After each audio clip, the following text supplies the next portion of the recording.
time to run by you the latest sporting stories of the day. Before we get into those details, do remember that FA Cup action in England tonight. Man United at Stamford Bridge to play against Chelsea. Earlier reports suggested United will play without a striker. Surprise, surprise, surprise. Marcus Rashford starts for them. So maybe Jose Mourinho pulling off a trick or two there. Let's get into some details then of other stories. And it is work time for the 6 members of the search committee put in place by the Ghana Football Association to choose the next coach of the Black Stars. After the closing date for submission of interest passed on Friday, the committee members will begin stripping their resumes down to the fine details before deciding on which names to settle on.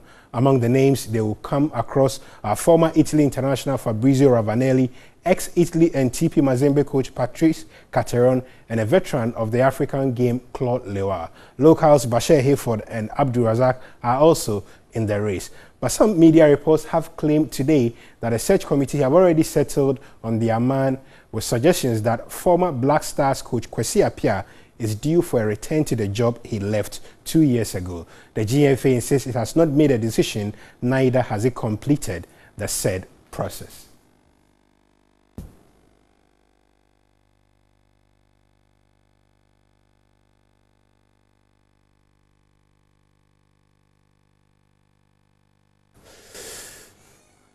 On to our next story, and African football chiefs are gathering in Addis Ababa this week ahead of the crucial elections for the CAF presidency and the FIFA election slot.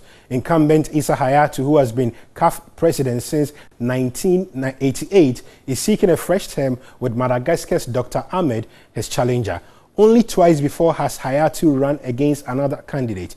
He beat Angola's Amado Machado in 2000 by 47 votes to 4 before defeating Ismail Bamji of Botswana by 46 votes to 6 in 2004. In addition to the presidential election, CAF would also vote for 6 representatives onto the FIFA Council, with Ghana's Kwesi Nyantakyi one of the candidates.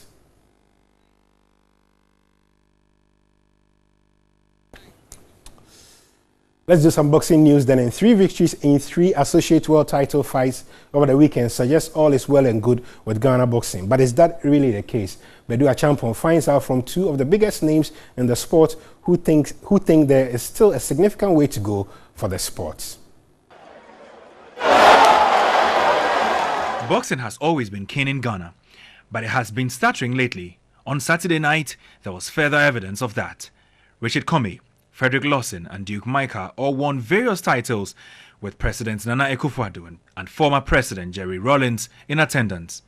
Former world champions Ikwote and Azuma Nelson also watched, but there was nothing like the euphoria that accompanied the high-profile bouts in their days.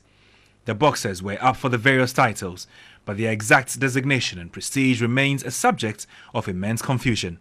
Azuma Nelson says he hopes soon many of the boxers will be fighting on a scale like his years ago. Boxing went down so low, and now what we are seeing telling us that boxing is coming up.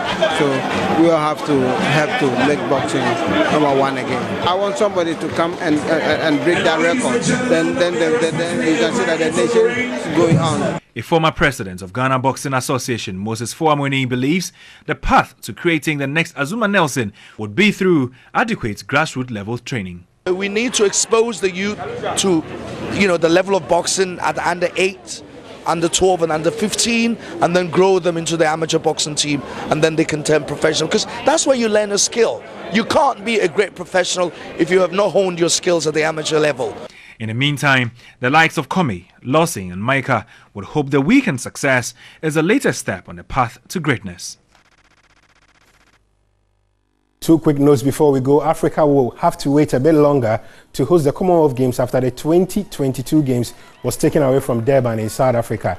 It is believed that it happened because the South African government couldn't give the financial guarantees required to host the game. Reports have suggested it could go to either Liverpool or Birmingham.